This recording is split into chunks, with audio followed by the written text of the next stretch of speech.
प्राचीन हिंदू इतिहास और पुराणों के अनुसार ऐसे 7 व्यक्ति हैं जो चिरंजीवी हैं।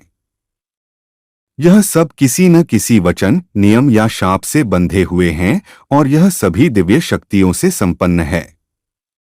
योग में जिन अष्ट सिद्धियों की बात कही गई है, वे सारी शक्तियां इनमें विद्यमान है। हिंदू धर्म अनुसार इन्हें 7 जीवित महामानव कहा जाता है। प्राचीन ग्रंथों के अनुसार इनका प्रातः स्मरण करने से मनुष्य दीर्घायु और निरोग रहता है। अर्थात इन लोगों अश्वत्थामा, दैत्यराज बलि, हनुमान, विभीषण, कृपाचार्य, परशुराम और मार्कंडेय ऋषि का स्मरण सुबह सुबह करने से सारी बीमारियां समाप्त होती हैं और मनुष्य 100 वर्ष की आयु को प्राप्त करता है। वेद व्यास जी को भी चिरंजीवी माना जाता है। प्राचीन मान्यताओं के आधार पर यदि कोई व्यक्ति हर रोज इन 8 अमर लोगों अष्ट चिरंजीवी के नाम भी लेता है तो उसकी उम्र लंबी होती है। नंबर 1, बलि। राजा बलि के दान के चर्चे दूर दूर तक थे। देवताओं पर चढ़ाई करने राजा बलि ने इंद्रलोक पर अधिकार कर लिया था। बलि सतयुग में भगवान वामन अवतार के समय हुए थे। राजा बलि के घमंड को चूर करने के लिए भगवान ने ब्राह्मण का भेष धारण कर राजा बलि से 3 पग धरती दान में मांगी थी। राजा बलि ने कहा कि जहां आपकी इच्छा हो 3 पैर रख दो। तब भगवान ने अपना विराट रूप धारण कर 2 पगों में तीनों लोक नाप दिए और तीसरा पग बलि के सर पर रखकर उसे पाताल लोक भेज दिया। नंबर 2, परशुराम। परशुराम राम के काल के पूर्व महान ऋषि रहे हैं। उनके पिता का नाम जमदग्नि और माता का नाम रेणुका है। पति परायणा माता रेणुका ने 5 पुत्रों को जन्म दिया, जिनके नाम क्रमशः वसुमान, वसुषेण, वसु, विश्वावसु तथा राम रखे गए। राम की तपस्या से प्रसन्न होकर भगवान शिव ने उन्हें फरसा दिया था, इसीलिए उनका नाम परशुराम हो गया। भगवान परशुराम राम के पूर्व हुए थे, लेकिन वे चिरंजीवी होने के कारण राम के काल में भी थे। भगवान परशुराम विष्णु के 6वें अवतार हैं।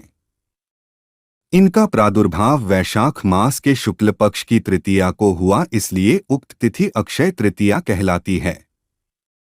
इनका जन्म समय सतयुग और त्रेता का संधिकाल माना जाता है। नंबर 3, हनुमान। अंजनी पुत्र हनुमान को भी अजर अमर रहने का वरदान मिला हुआ है।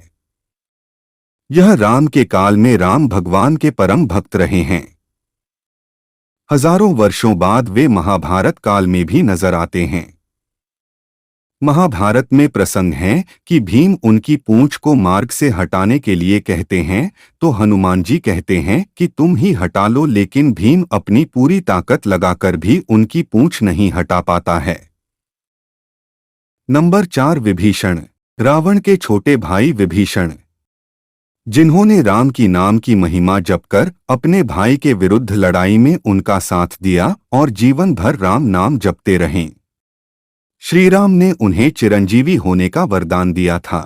नंबर 5, ऋषि व्यास। महाभारतकार व्यास ऋषि पराशर एवं सत्यवती के पुत्र थे। ये सांवले रंग के थे तथा यमुना के बीच स्थित एक द्वीप में उत्पन्न हुए थे।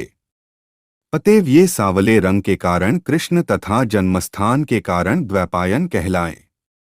इनकी माता ने बाद में शांतनु से विवाह किया, जिनसे उनके 2 पुत्र हुए, जिनमें बड़ा चित्रांगद युद्ध में मारा गया और छोटा विचित्रवीर्य संतानहीन मर गया।